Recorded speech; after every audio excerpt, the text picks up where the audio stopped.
एक छोटे से गांव में रामू नाम का एक गरीब किसान रहता था। उसकी मेहनत और ईमानदारी के कारण गांव में उसकी बहुत इज्जत थी।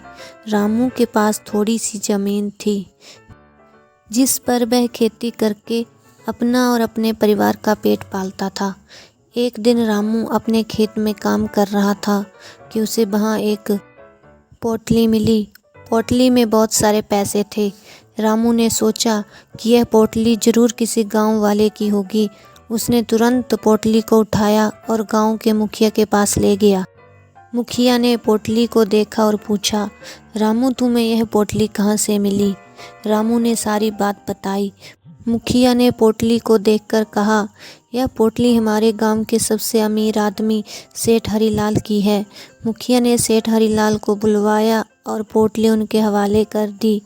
सेठ हरीलाल ने रामू का धन्यवाद किया और उसकी ईमानदारी की सराहना की। सेठ ने रामू को इनाम देने का वादा किया और कहा, रामू तुमने मेरी बहुत बड़ी मदद की है। मैं तुम्हारी ईमानदारी से बहुत प्रभावित हूँ।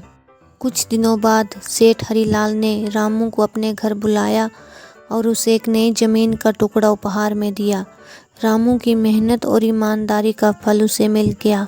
अब रामू के पास ज़्यादा ज़मीन थी और वह अधिक फसल उगा सकता था। उसकी आर्थिक स्थिति सुधर गई और उसका परिवार खुशहाल हो गया। इस कहानी से हमें यह सीखने को मिलता है कि ईमानदारी का फल हमेशा मीठा होता है